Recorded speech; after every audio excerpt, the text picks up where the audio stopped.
Good morning. Are you DeMarc Cole? And Mr. Cole, this is your initial appearance in cause number 25, DCCR 0282. You're charged with a third-degree felony offense of giving false information for a license or registration from November 8th of 2024. Since you've made bond in your case, have you had an opportunity to try to... This prompt is designed to generate sharp energy commentary for any script that contains timestamps. The goal is to transform a basic courtroom or true crime transcript into an engaging, entertaining, and informative breakdown that keeps viewers hooked from start to finish. A lawyer. Right. So when you're in custody, we automatically give you one, but now that you've made bond, I'm going to expect you to try to hire someone. So I'll reset your case about 30 days to give you some time to try to hire somebody. I'd rather you not talk to me about the case. I don't know anything about the case, really, okay? And so that's why you need a lawyer, so they can talk to the assistant district attorney and figure out, you know, if you have some information about the case, then the important thing is to get a lawyer so that they can handle that for you, okay? And so if you can get someone hired before the next court date, just bring the reset notice that you get today to that lawyer, and they'll tell you what to do. If you're unable to hire someone before that next court date, then I'm ordering you to visit with at least 3 lawyers. They all charge different amounts, they have different payment plans. Bring me back the names of the people you've talked to, so I know you're trying, and then we'll discuss your options. If you don't do that, then you run the risk of me raising your bond for not following the court order, and you would go back to jail. Do you understand? Yes. All right, if you'll step in front of the clerk, she'll give you your reset notice.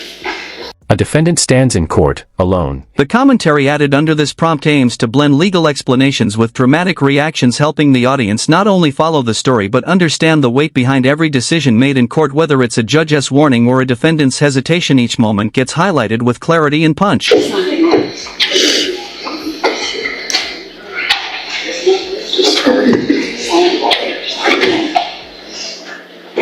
Jorge Del Fierro.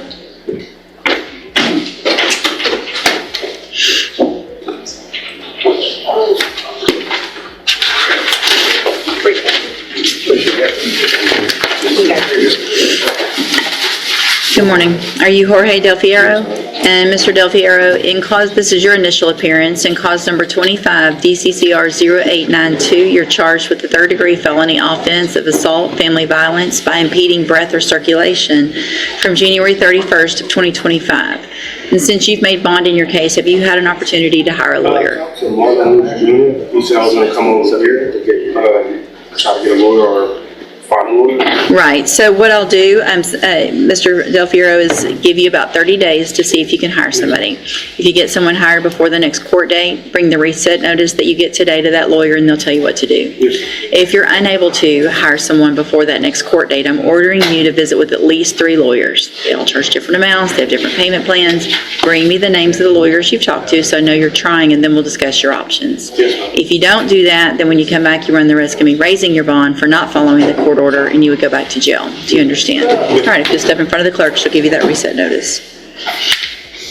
A key feature of this style is audience engagement. The commentary should pose questions, offer surprising insights, and guide viewers to think deeper about the situation instead of passively watching. The audience becomes part of the unfolding tension, forming their own opinions as the story moves forward.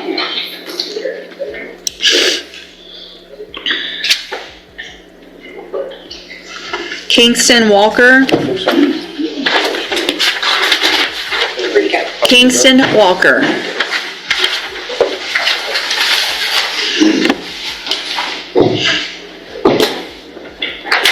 Good morning, you're Kingston Walker? Yes. And Mr. Walker, did you get someone hired? Last time I came to court, I spoke to you and I told you that I was talking to Burbanks. My mother took the Burbanks for me, and I was working on getting the money to pay for the lawyer, but now can I still work on the court?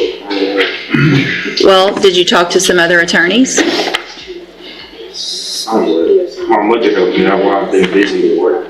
Where are you working? There. Okay, what are your hours?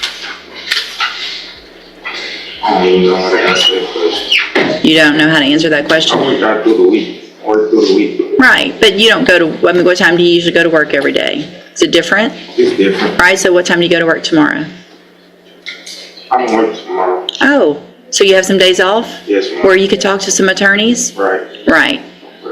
Is it your mom's not in trouble, is she? No, ma'am. She doesn't have 2 felonies pending, does she? No, And she's not the one who had a judge tell her, talk to at least 3 lawyers if you're not going to be able to hire Mr. Burbank, right? Right. 2 weeks. Get somebody hired or talk to at least 3 lawyers in 2 weeks, or I will raise your bond for not following that court order. Not your mom, you. You understand? Yes, ma'am. Step in front of the clerk. 2 weeks is Thanksgiving week. Well, do 3 then. A court-appointed lawyer is off the table. Another purpose of this prompt is to help break down complicated or technical parts of the script. Legal processes, courtroom terms, and procedural decisions are explained in simple, relatable language, making it easier for viewers to understand why certain actions matter and what the consequences might be. No, it's not off the table. But you have to prove to me that you have tried to hire an attorney and you can't afford one. And one of the ways you prove that to me is by following my rules. You don't know if you can afford an attorney if you don't talk to any. I talked to Mr. Banks on the phone, though. But do you remember what I told you? All the lawyers charge different amounts. They have different payment plans. You may not be able to afford Mr. Burbanks, but you may be able to afford another attorney. But you don't know that because you didn't talk to any. Yes, ma'am. So you follow the rules, and then, just like I said the first time, I say the exact same thing to every single person that comes in front of me. So I know I said these words to you. If you do all of those things, when you come back, then we'll discuss your options. If you don't do them, then I'll raise your bond for not following my order, and you'll go back to jail. Right? Do what I asked you to. Try to hire someone. Talk to different attorneys. Write it down. Bring me the names back. I want to know that you've talked to them and what they've said, and then we'll discuss your options. If you don't, you'll go back to jail. Okay? Step in front of the clerk. Angel Coleman? That's the one that Mr. Coleman is? Oh, okay.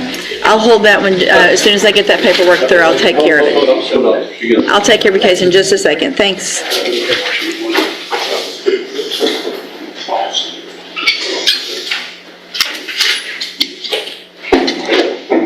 Donald Collier? Judge, we received information.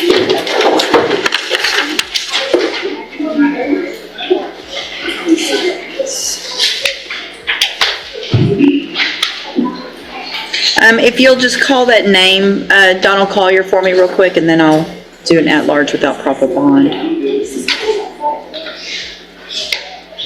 Mr. Nichols, will you make a note on Donald Collier to check? It looks like he's in federal custody, so maybe we'll see what's going on with that. Thanks. It's the $8,000 fine. Okay.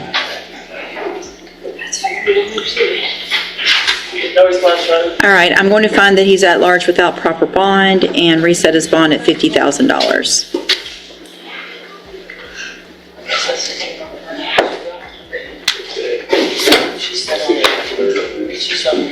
Christian Ainsworth?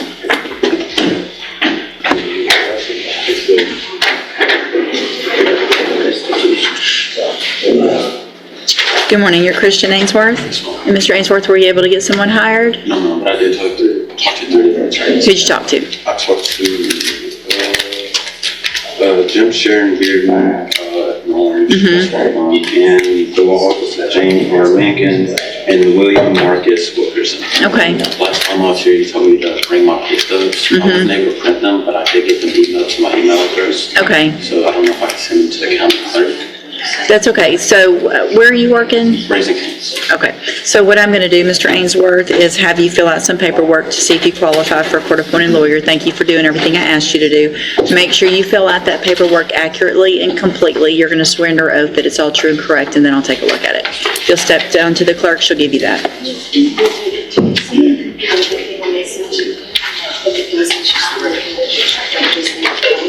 Delvin Jones?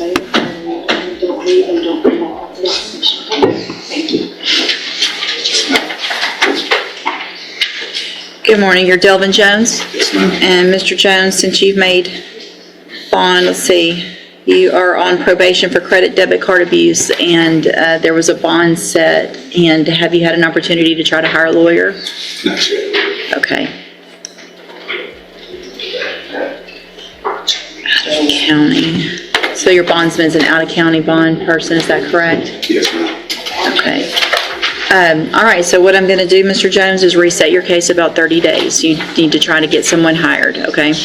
And if you get someone hired before the next court date, just bring the reset notice that you get today to that lawyer. They'll tell you what to do. If I can't hire nobody, So- I can get a courtroom attorney. Well, the first thing is that you need to at least try. And so if you can't hire someone, I want you to talk to at least 3 minimum. They all charge different amounts. They have different payment plans. Do you have gum? Please stop chewing your gum. They have different payment plans. Bring me the names of the lawyers you've talked to so I know that you've tried, and then we'll discuss your options. If you don't do that, then your bond will get raised for not following that court order, and you'll be back in jail. You understand? Also, you're still on probation. You need to follow through with everything you're supposed to be doing on probation as well. Okay? Step in front of the clerk. She'll give you that reset notice. The structure of the added commentary is carefully controlled. The prompt requires exactly 5 to 6 voiceovers placed strategically throughout the script. These VOs must flow naturally without interrupting the original dialogue and must never alter or rewrite the original script in any way. Darius Sparks.